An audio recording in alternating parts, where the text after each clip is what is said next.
students, today I am going to start a very important and very interesting topic, that is mole concept.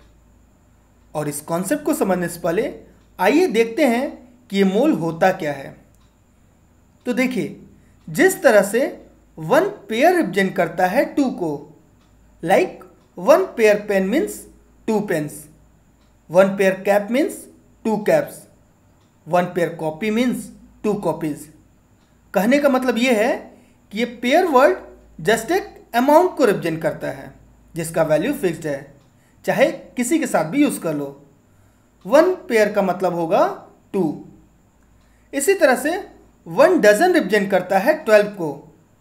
इसको भी आप किसी के साथ भी यूज़ कर लो, इसका वैल्यू फिक्स्ड ही रहेगा।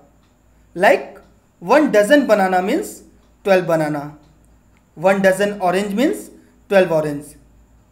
सिमिलरली वन स्कोर रिप्रेजेंट करता है 20 को, इसका भी वैल्यू फिक्स्ड है, स्कोर मीन्स 20।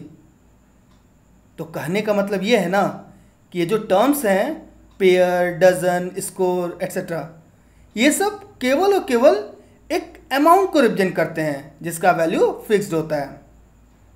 बिल्कुल इसी तरह एक और टर्म होता है, दैट इज मोल। ये मोल भी केवल एक अमाउंट को ही रिप्रेजेंट करता है जिसका वैल्यू फिक्स्ड है, और ये वैल्यू होता है 6.022 इंटू 10⁻23। इस नंबर को अवोगाद्रो नंबर भी बोलते हैं, जिसको हम लोग Na से रिप्रेजेंट कर सकते हैं। इस मोल का जनरली यूज माइक्रोस्कोपिक लेवल के पार्टिकल्स के साथ होता है। For example atoms, molecules, ions, electrons, protons, neutrons etcetera. For example अगर मैं बोलूं कि 1 मोल water molecule, it means 6.022 into 10⁻23 water molecules. अगर मैं बोलूं 1 मोल hydrogen atom, it means 6.022 into 10⁻23 hydrogen atom. Similarly अगर मैं बोलूं 1 मोल NaCl, it means it represents 6.022 into 10⁻23 NaCl। तो बच्चों यहाँ से बस ये चीज़ आप ध्यान में रखिएगा कि 1 mole is nothing but an amount that is equal to 6.022 into 10⁻23। अब अगर बात करें डेफिनेशन की, तो 1 mole can be defined as the amount of a substance that contains as many particles as there are atoms in exactly 12 gram of carbon। यहाँ पे carbon के साथ जो 12 लगा हुआ है वो एक्चुअल में इसके एटॉमिक मास को रिप्रेजेंट करता है। तो अगर मैं डिफाइन करूँ तो 12 ग्राम ऑफ कार्बन में जितने भी कार्बन के एटम्स प्रेजेंट होंगे वही अमाउंट 1 मोल कहलाता है। अब यहाँ से क्वेश्चन उठता है कि why 1 mole equal to 6.022 into 10⁻23 means 1 mole की वैल्यू 6.022 इंटू 10⁻23 ही क्यों, कुछ दूसरा क्यों नहीं? तो देखिए, इसका आंसर मिलेगा इसके डेफिनेशन से, और डेफिनेशन के अकॉर्डिंग 12 ग्राम ऑफ कार्बन के अंदर जितने भी कार्बन के एटम्स प्रेजेंट होते हैं ना, उसी अमाउंट को हम लोग 1 मोल बोलते हैं। तो चलिए पता लगाते हैं कि 12 ग्राम ऑफ कार्बन के अंदर एक्चुअल में कितने कार्बन के एटम्स प्रेजेंट होते हैं। तो देखिए बच्चों, जब मास स्पेक्ट्रोमीटर से 1 कार्बन एटम का मास चेक किया गया ना, तो मिला 1.992648 इंटू 10⁻23 ग्राम। मीन्स हम लोग लिख सकते हैं कि 1 carbon atom equal to 1.992648 into 10⁻23 gram carbon. और इसको रिवर्स करके लिखें तो हो जाएगा 1.992648 into 10⁻23 gram carbon equal to 1 carbon atom. और यहाँ से अगर 1 ग्राम कार्बन की वैल्यू निकालें तो हमें मिलेगा 1/1.992648 इंटू 10⁻23 कार्बन एटम।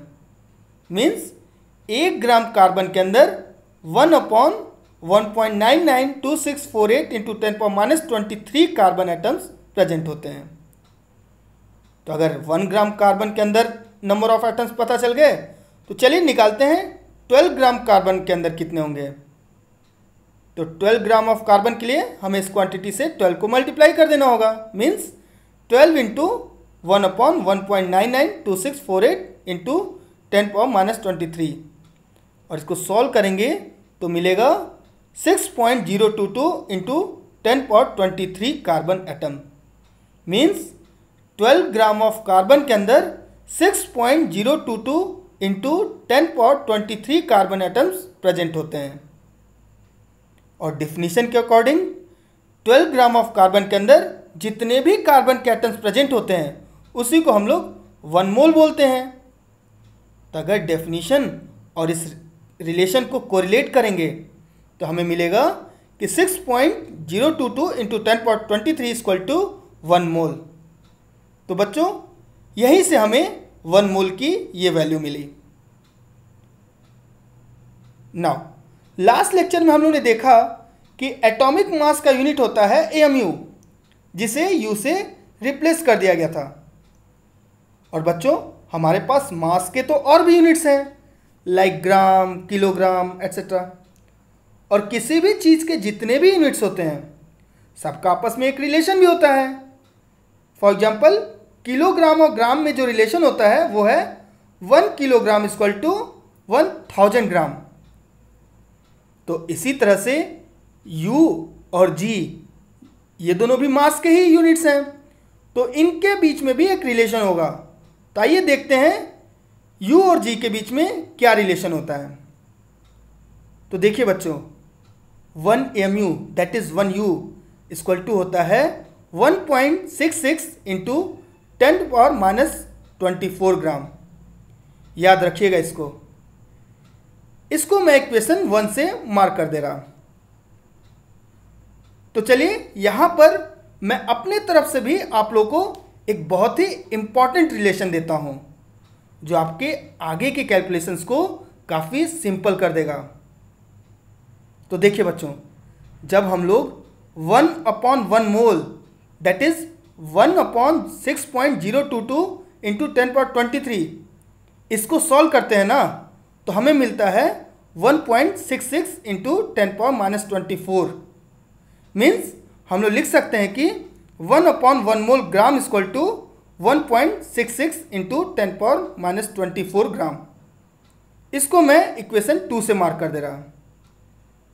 और जब हम लोग इक्वेशन 1 और 2 को कंपेयर करेंगे तो हम लोग को मिलेगा 1U इक्वल टू 1/1 मोल ग्राम। इस रिलेशन को भी याद रखिएगा, बहुत हेल्प करने वाला है ये आगे के कैलकुलेशंस में। Our next topic is molar mass. और यहाँ पे मास के पहले जो वर्ड देख रहे हो ना मोलर, ये एक्चुअल में रिप्रेजेंट करता है 1 मोल को। तो आइए समझते हैं ये मोलर मास है क्या। तो देखिए बच्चों जब भी कोई सब्सटेंस 1 मोल होगा, एक दो नहीं सीधे 1 मोल दैट इज 6.022 इंटू 10⁻23। कहने का मतलब है जब भी कोई सब्सटेंस का टोटल अमाउंट 1 मोल होगा तो इस समय जो भी इसका टोटल मास आएगा ना ग्राम में, वही इस सब्सटेंस का मोलर मास कहलाएगा। It can be defined as mass of 1 mole of a substance in gram. तो बच्चों अब तक आपने 3 टाइप के मास को पढ़ लिया। पहला एटॉमिक मास, दूसरा मॉलिक्यूलर मास और तीसरा जो मैं अभी बताया मोलर मास। और ये जो मोलर मास है ना बाकी दोनों से ही काफ़ी डिफरेंट है। तो कन्फ्यूजन से बचने के लिए चलिए मैं तीनों टाइप के ही मास को एक साथ रिप्रेजेंट कर रहा और 1 बाय 1 तीनों के बारे में ही डिफरेंस पता कर लेते हैं। तो देखिए अगर बात करें एटॉमिक मास की तो इसका मतलब होता है मास ऑफ 1 एटम। एक सिंगल एटम का जो भी मास होगा वो एटॉमिक मास कहलाएगा। इसी तरह से एक सिंगल मॉलिक्यूल का जो भी मास होगा वो मॉलिक्यूलर मास कहलाएगा। Atomic mass means mass of one atom और molecular mass means mass of one molecule. लेकिन ये जो मोलर मास है ना, ये बाकी दोनों से थोड़ा अलग टाइप का है। इस वर्ड को आप दोनों चीज़ के लिए ही यूज़ कर सकते हो, मीन्स एटम्स के लिए भी और मॉलिक्यूल्स के लिए भी। मीन्स अगर मैं बोलूँ molar mass of atom, it means mass of one mole atoms. Difference समझ रहे हो ना? एटॉमिक मास था मास ऑफ वन एटम, लेकिन मोलर मास ऑफ एटम की बात करें तो इसका मतलब होता है मास of one mole atoms, that is mass of 6.022 into 10^23 atoms. इसी तरह अगर बात करें मोलर मास ऑफ मॉलिक्यूल की, तो it means mass of one mole molecules, that is mass of 6.022 into 10^23 molecules. मतलब जब भी किसी के पहले मोलर वर्ड लग जाए ना, तो एक्चुअल में वन मोल की वैल्यू पूछी जा रही है। तो इन तीनों ही मास को ध्यान से समझिएगा। तो चलिए थोड़ा और क्लैरिफिकेशन के लिए मोलर मास को यूज करते हुए कुछ न्यूमेरिकल्स को सॉल्व करके देखते हैं। So let's find out the molar masses of few atoms and molecules, starting with nitrogen atom. Students, as we know that atomic mass of nitrogen is 14U. So we can write mass of one nitrogen atom is equal to 14U. और अगर एक nitrogen atom का मास 14U है, तो एक मोल nitrogen atom का मास कितना होगा?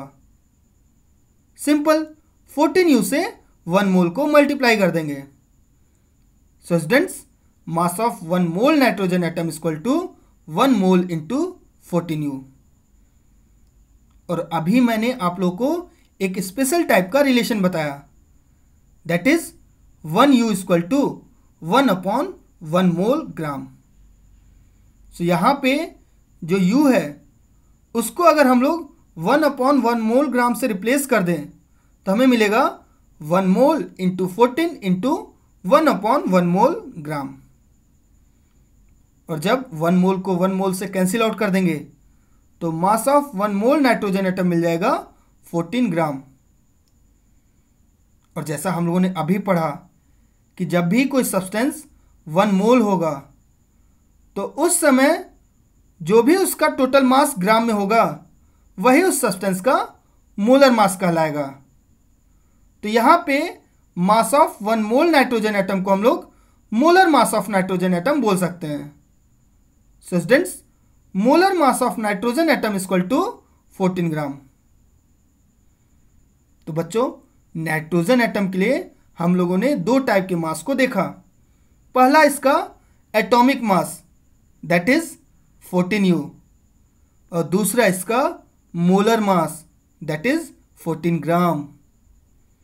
Atomic mass of nitrogen means mass of one nitrogen atom, and molar mass of nitrogen means mass of 1 mole nitrogen atom. Next example is of oxygen atom. So students, as we know that atomic mass of oxygen atom is 16U. So we can write mass of one oxygen atom is equal to 16U. और अगर एक oxygen atom का मास 16U है तो एक मोल oxygen atom का मास कितना होगा? हाँ, 16U से 1 मोल को मल्टीप्लाई कर देंगे। So students, mass of 1 mole oxygen atom is equal to 1 mole into 16U। और यहाँ पे भी जब U को 1/1 मोल ग्राम से रिप्लेस करेंगे तो हमें मिलेगा 1 मोल इंटू 16 इंटू 1/1 मोल ग्राम। और 1 मोल को 1 मोल से जब कैंसिल आउट करेंगे तो हमें मास ऑफ 1 ऑक्सीजन एटम मिल जाएगा 16 ग्राम। और यही इसका मोलर मास होगा क्योंकि ऑक्सीजन एटम है 1 mole. So students, molar mass of oxygen atom will be 16 gram.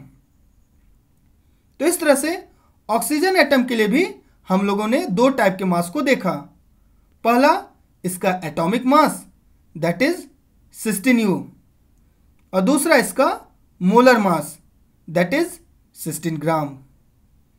Atomic mass of oxygen means mass of one oxygen atom और molar mass of oxygen means mass of one mole oxygen atom. तो चलिए अब एक आध molecule का भी example लेते हैं। So let's take the example of water molecule. तो बच्चों जैसा हम लोग जानते हैं कि वाटर का मॉलिक्यूलर मास होता है 18U। So we can write mass of one H2O molecule equal to 18U। और अगर एक H2O मॉलिक्यूल का मास 18U है तो एक मोल H2O मॉलिक्यूल का मास कितना होगा? हाँ, 18U को 1 मोल से मल्टीप्लाई कर देंगे। So students, mass of 1 mole water molecule equal to 1 mole into 18U। और यहाँ पे भी जब U को 1/1 मोल ग्राम से रिप्लेस करेंगे तो हमें मिलेगा 1 मोल इंटू 18 इंटू 1/1 मोल ग्राम। और जब 1 मोल को 1 मोल से कैंसिल आउट करेंगे तो mass of 1 mole water molecule मिल जाएगा 18 ग्राम। और यहाँ पे भी वाटर मॉलिक्यूल 1 मोल है, इसलिए जो 18 ग्राम आ रहा है वो वाटर मॉलिक्यूल का मोलर मास कहलाएगा। सो students, molar mass of water molecule will be 18 ग्राम। तो इस तरह से वाटर मॉलिक्यूल के लिए भी हम लोगों ने 2 टाइप के मास को देखा। पहला, इसका molecular mass that is 18U। दूसरा इसका molar mass that is 18 gram. Molecular mass of water means mass of 1 water molecule, whereas molar mass of water molecule means mass of 1 mole of water molecule। तो इस तरह से बच्चों previous कुछ examples के basis पर हम लोग बोल सकते हैं कि किसी भी सब्सटेंस का जो भी एटॉमिक मास, मॉलिक्यूलर मास या फॉर्मूला मास होता है वो न्यूमेरिकली सेम होगा उसके मोलर मास के, बस यूनिट बदल जाएगा। एटॉमिक मास या मॉलिक्यूलर मास के केस में यूनिट U यूज़ होता है, जबकि मोलर मास के केस में यूनिट ग्राम यूज़ होगा। सो स्टूडेंट्स, जैसा कि हम लोग जानते हैं कि हाइड्रोजन का एटॉमिक मास होता है 1U, हीलियम का एटॉमिक मास होता है 4U, कार्बन का एटॉमिक मास होता है 12U, नाइट्रोजन का एटॉमिक मास होता है 14U, वाटर का मॉलिक्यूलर मास होता है 18U, कार्बन डाइऑक्साइड का मॉलिक्यूलर मास होता है 44U। लेकिन अगर इनके मोलर मास की बात करें तो सारे वैल्यूज़ सेम ही रहेंगे, बस यूनिट चेंज हो जाएगा। For example, atomic mass of hydrogen is 1U but it's molar mass will be 1 gram. Similarly, molecular mass of water is 18U but its molar mass will be 18 gram and so on। बच्चों last lecture में मैंने आप लोगों को molecules का molecular mass calculate करना सिखाया था। तो चलिए अब इन्हीं मॉलिक्यूल्स का मोलर मास कैलकुलेट करना सीखते हैं। इसमें सारा प्रोसेस सेम रहेगा, सारे वैल्यूज़ भी सेम रहेंगे, बस यूनिट बदल जाएगा। फॉर एग्जाम्पल, अगर हम लोगों को वाटर का मोलर मास निकालना है तो स्टेप्स पहले वाले ही रहेंगे जिस तरह से उसमें स्टार्ट किए थे। सबसे पहले वाटर का फॉर्मूला देखेंगे तो इसके अंदर 2 हाइड्रोजन है, 1 ऑक्सीजन, तो हम लोग लिख लेंगे 2 × H + 1 × O।